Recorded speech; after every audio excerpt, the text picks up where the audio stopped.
नमस्कार दोस्तों, स्वागत है आप सभी का सुविद्या चैनल में। और आज हम बात कर रहे हैं पल्लवन, जिसे वृद्धिकरण भी कहा जाता है, विशदीकरण भी कहते हैं, संवर्धन या भाव विस्तार, अंग्रेजी में इसे एम्प्लीफिकेशन कहेंगे। तो वृद्धिकरण जो है, इसमें किसी संक्षिप्त गूढ़ विचार या किसी भाव या सूक्ति को विस्तार के साथ स्पष्ट करने की आवश्यकता होती है, क्योंकि कई लेखकों के द्वारा जो सूक्तियां लिखी जाती हैं वो सामान्य व्यक्ति उनके मूल आशय को नहीं समझ सकता है। तो ऐसी स्थिति में क्या होता है कि उस उक्ति को उदाहरण के साथ देना, उदाहरण के साथ बताना, स्पष्ट करना जरूरी होता है, और यही पल्लवन में किया जाता है। तो आज का जो हमारा पल्लवन का टॉपिक है वो टॉपिक है विदेशी भाषा का विद्यार्थी होना बुरा नहीं, पर अपनी भाषा सर्वोपरि है। महात्मा गांधी जी के द्वारा ये कहा गया है। तो अब हम इसका पल्लवन कर देते हैं। हमारे लिए विचारणीय यह है कि हम अपने व्यक्तित्व के विकास के लिए विदेशी भाषा को कितना महत्व दें और मातृभाषा को कितना। मनुष्य के मानसिक विकास का और भाषा का अटूट रिश्ता है।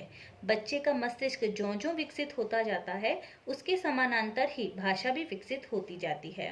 वह भाषा उस बच्चे के रोने, हंसने, सपने, कल्पना करने, तर्क वितर्क करने का ऐसा माध्यम बन जाती है कि वह उस भाषा से परे होकर एक भावशील एवं चिंतनशील व्यक्ति के रूप में जी ही नहीं सकता।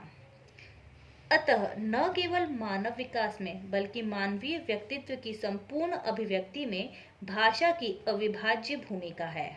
इसलिए दुनिया भर के शिक्षा शास्त्रियों, भाषा शास्त्रियों और मनोवैज्ञानिकों ने व्यक्ति की अपनी भाषा को अन्य सभी भाषाओं से ऊपर माना है। वह भाषा कोई भी हो सकती है, लेकिन यदि वह बचपन में, जब मानव मस्तिष्क का अधिकांश आधारभूत विकास हो रहा होता है, संगिनी रही है, तो जीवन भर उसके मन मस्तिष्क को सहज रूप से कार्य करने देने में वह सहयोगी होगी। लेकिन इसका आशय यह नहीं लिया जाना चाहिए कि अपनी भाषा के अलावा अन्य भाषाओं का, यहाँ तक कि विदेशी भाषाओं का उस व्यक्ति के विकास में कोई महत्व नहीं है।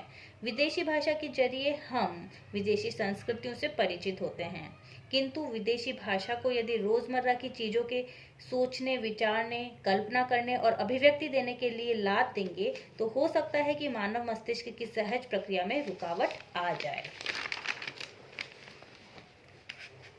इसलिए व्यक्ति और समाज दोनों के लिए यह समझना जरूरी है कि विदेशी भाषा सीखनी तो चाहिए, किंतु अपनी भाषा को तुच्छ मानकर नहीं, बल्कि सर्वोपरि मानकर।